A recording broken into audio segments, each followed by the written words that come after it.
Well, Pisces, I know they say having fun is only half the fun, but at least you can have half the fun. That seems to be the theme this month, as you can see from the header I put up. It's June 2020. I'm Dadhichi from astrology.com.au. Welcome to those of you that are new. We're going to have a brief look at the animated chart here to see why there should be a little bit of fun for you. So many planets retrograde this month. Just take a look at them. Venus as well. And later in the month, you're going to see Mercury also go retrograde.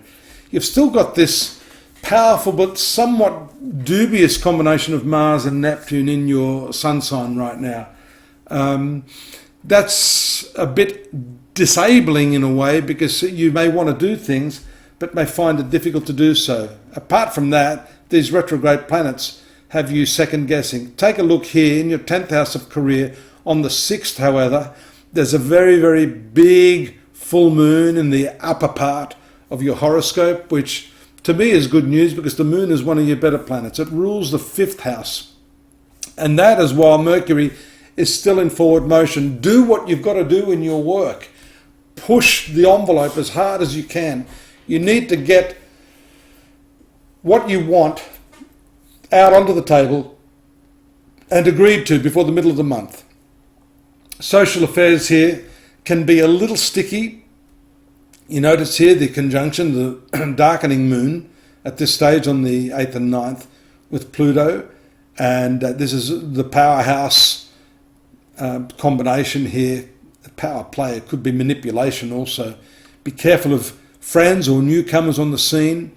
You may feel a little bit down. You may need to pull back a little bit around the 10th and the 11th while the moon is transiting through this low-key area. It's a favourable aspect to the Sun and Venus here in the 4th house. So you may want to give a bit of attention after all this workplace activity to your family, to your loved ones, to your domestic sphere.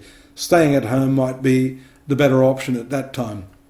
You're mentally animated and ready to kick a bit of backside here when the moon makes its contact with Mars. We see that around the 13th. There it is there, perfect conjunction. And then finances are strongly in the picture when the moon transits into the 2nd house here. Be careful of this Moon-Mars combo. You may be impulsive. You may want to do things without adequately reflecting. And really, that's what all these retrograde planets are about. Venus is particularly important for you, and we're going to talk about that shortly when it moves in here, but I want to just point out the fact that it rules your contracts, this 3rd house.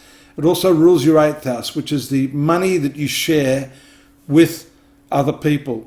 Therefore, something sudden or unexpected may take place in that area. Your agreements may change just as quickly as you blink, because the moon makes that contact with Uranus in the 3rd house. That's not a good combo because Uranus rules your 12th house of losses. So on those dates, 17, 18, 19, please be very, very careful. Here we see the favourable influence from these 3 retrograde planets to the retrograde Venus here in your 4th house. And this is a very dominant part of the horoscope with so many planets there. Most definitely your domestic sphere will be uppermost in your mind. On the 21st, watch the transit here of, there it is there, you can see the dates, transit of the Sun into your 5th house, and then the new moon on the 21st, 22nd, activating that. Notice I mentioned Mercury would go retrograde just at that time as well. Parents, if you've got kids, this could be a rethink about how you're dealing with them. This could also be for you singles who haven't yet even been married, let alone have kids. A new opportunity in a romance, a new relationship can start. Certainly new creative ideas emerge under the new moon cycles in this 5th house. Health, debts, enemies are shown by the transit of the moon here in the 6th house. More so if you've got the red lines, there's a blue line, so not too much to worry about there on the 25th and 26th. A more intimate time is shown here in the last 3 or 4 days of the month. More focused on other people, but be careful on the 28th when you have that really intense opposition to Mars here.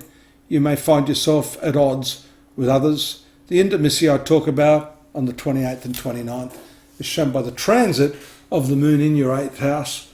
That's still going to be challenged, a couple of different aspects.